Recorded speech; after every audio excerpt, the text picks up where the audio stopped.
aujourd'hui, je vais vous expliquer pourquoi ma méthodologie fonctionne si bien. La première fois où j'ai fait croître une boîte de 300 000 € à 1 million d'euros en 2 mois, je me suis dit que j'avais eu de la chance. La deuxième fois où j'ai fait croître une start-up en multipliant son chiffre d'affaires par 6 en 5 mois, je me suis dit, pas mal. La troisième fois où j'ai réussi à faire 140 000 € en 1 mois dans mon propre business, je me suis dit, ok, je crois que je tiens un truc. Ma méthode fonctionne vraiment.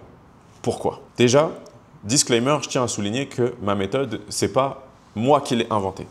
C'est juste une compilation de tout ce que j'ai appris, des centaines de livres business que j'ai lus et une agrégation de toutes ces méthodologies pour avoir le framework qui se rapproche le plus d'une méthode scientifique pour faire croître un business. Premièrement, il consiste à suivre un framework et un cadre logique digne des plus grands logiciens au point de faire rougir Aristote, le framework R. Aussi simple qu'exceptionnel. Deuxièmement, il consiste à utiliser la dynamique la plus utile à un business, les exponentiels, à coup sûr.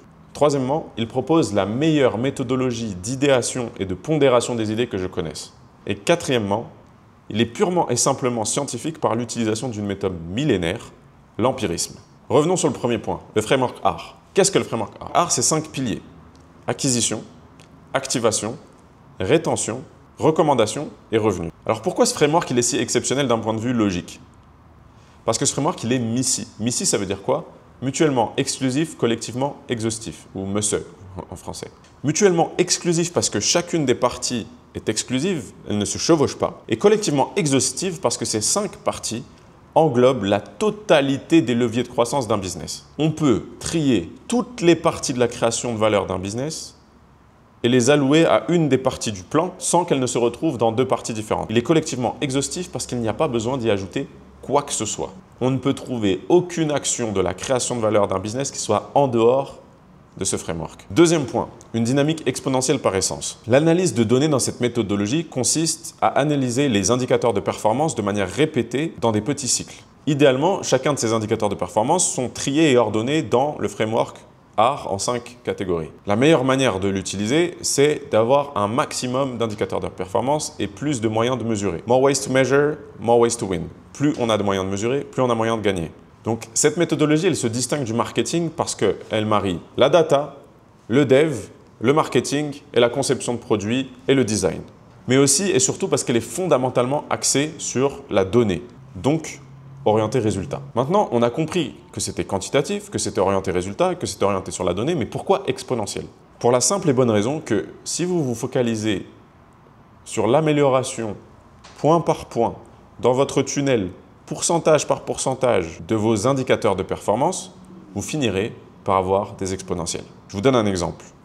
Améliorez tous les jours de 1% pendant 1 an et vous aurez fait fois 37 à la fin de l'année. C'est le pouvoir des intérêts composés. 1 fois 1,01 puissance 365 est égal 37. Troisième point, la meilleure approche pour l'idéation. L'idéation dans cette méthodologie, elle est centrée sur la découverte d'idées basées sur les indicateurs de performance dont on a parlé plus haut.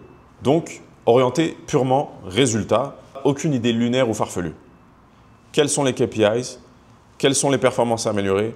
Quelles idées nous permettront d'améliorer ces indicateurs de performance? Ensuite, la règle principale est la suivante. Le meilleur moyen d'avoir des bonnes idées, c'est d'avoir beaucoup d'idées.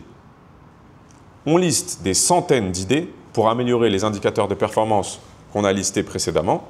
Chaque indicateur de performance, on se dit, on trouve 3, 4, 5 solutions qui pourraient nous permettre d'améliorer l'acquisition, la conversion, la rétention, le referral et les revenus. Une fois qu'on a listé ces centaines d'idées, on va scorer dans le framework ICE chacune de ces idées.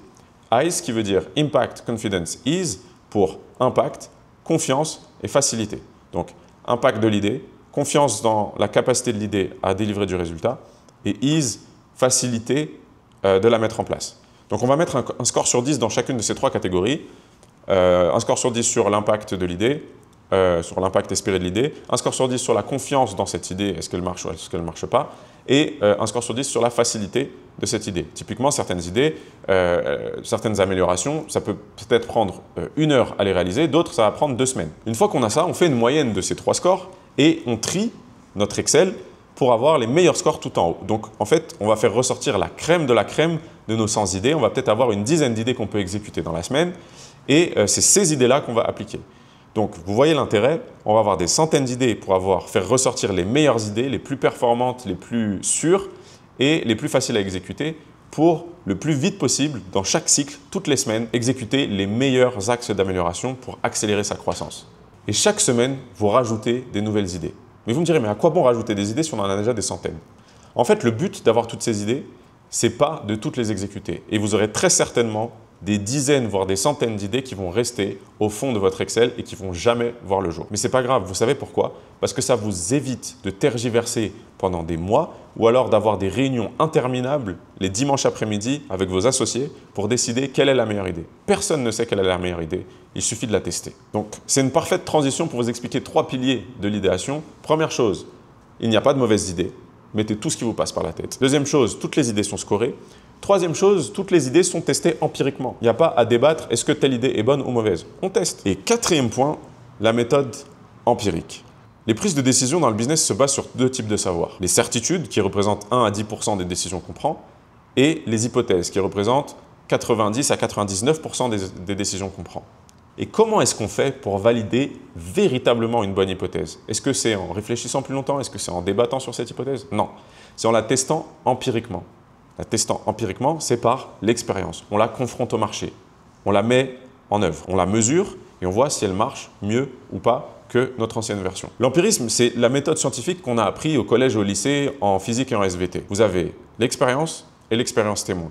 En l'occurrence, prenez l'exemple de l'activation, la conversion, vous avez votre landing page et vous allez tester différents titres ou différents call to action pour savoir qu'est-ce qui fonctionne le mieux. Vous allez tester différentes vidéos, différentes images, différentes couleurs, peu importe. Vous pouvez tester certaines idées pour voir comment optimiser votre conversion et voir qu'est-ce qui fonctionne le mieux entre la version 1 et la version 2.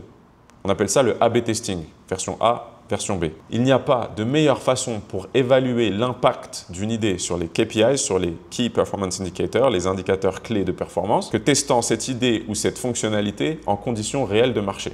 Bref, je vous ai expliqué en quoi cette méthode fonctionnait et en quoi cette méthode était scientifique. Maintenant, il ne tient qu'à vous de la mettre en pratique et d'itérer le plus vite possible. Plus vos cycles seront rapides, plus vous serez capable de faire de nombreux cycles, plus vous aurez d'opportunités d'augmenter la valeur de votre business.